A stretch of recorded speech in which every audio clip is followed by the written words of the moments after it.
All right, we're back with On-Site Public Media with Eric Bain, defense attorney, and we're going to address a comment that was made on a video I made about Mohamed Noor.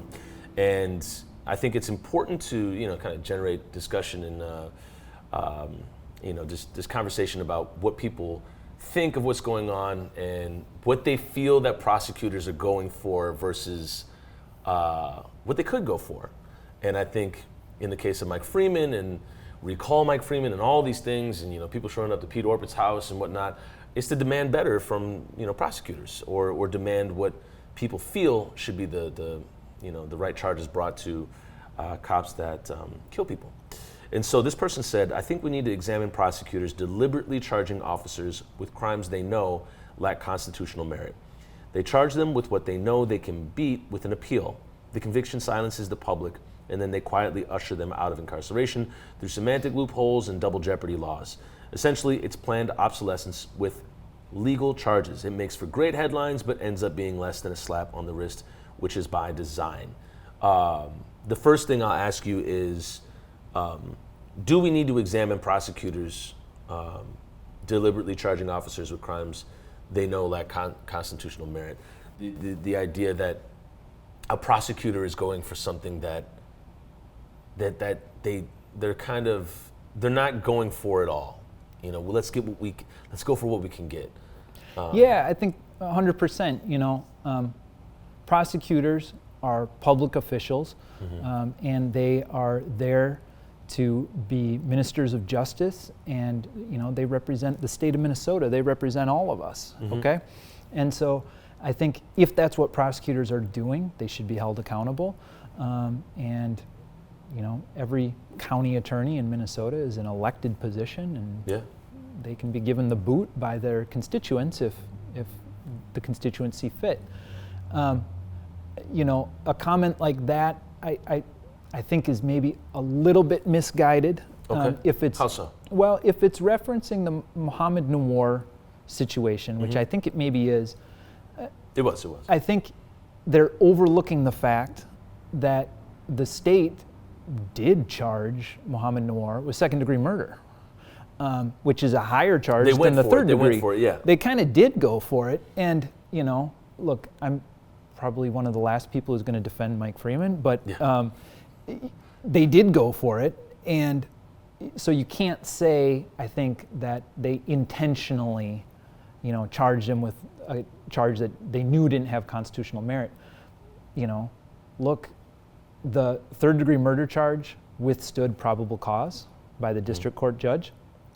The jury found him guilty of third-degree murder, and the Court of Appeals found that conviction was proper. So I don't think you can say that the Hennepin County Attorney's Office knew that it lacked constitutional merit. I think a lot of people in the legal community kind of scratched our heads about, well, third-degree murder, that doesn't really fit this situation, but I guess, if you want to go for it, go for it. So they kind of, in that instance at least, they did go for it. And I think that Mike Freeman's office maybe got some fair criticism that, the first cop you really aggressively prosecute just so happens to be a black cop. Yeah. So I don't know that you can say in the Mohamed Noor case that they undercharged him at all. If anything, they maybe overcharged him because they didn't get the second-degree murder conviction at trial. Well, the Supreme Court says that they overcharged him as well, or over-convicted, or whatever the term is. Sure, but the jury decided that second-degree murder wasn't met, so. Yeah. Could you have gotten unintentional second-degree murder? Me personally, as a prosecutor? To me, I think second-degree unintentional murder maybe fit the facts of the case a little bit better than intentional second-degree murder. But look, hindsight's always 20/20, so who knows? Exactly, especially in court. Yeah. And the other thing I just want to say too is, prosecutors have, wide latitude into how to charge their cases. I mean, they get to decide what to charge. Okay, and they are held to a standard where they are not supposed to bring a charge that they don't believe they can get a conviction at trial. It's not what they feel that they committed. It's not what they feel. It's Yeah. what does the evidence show? Okay, and if they feel they can't get a conviction there, or if they don't think they can get a conviction at trial, they are obligated to not bring that type of charge. Okay. And it's good that we've been having this debate in Minnesota about how aggressively do we prosecute cops, because on the one hand, there's been a long-standing tradition of very unaggressively charging police, to say the least. Yeah. But there have also been laws in Minnesota there to protect officers in their jobs using deadly force. And so, to be fair to prosecutors, I guess you have to look at it and say, well, is the reason you're not aggressively charging this case because you just don't want to charge a cop? Or is it because you don't think you can get a conviction because of the laws on the books that allow cops to use deadly force?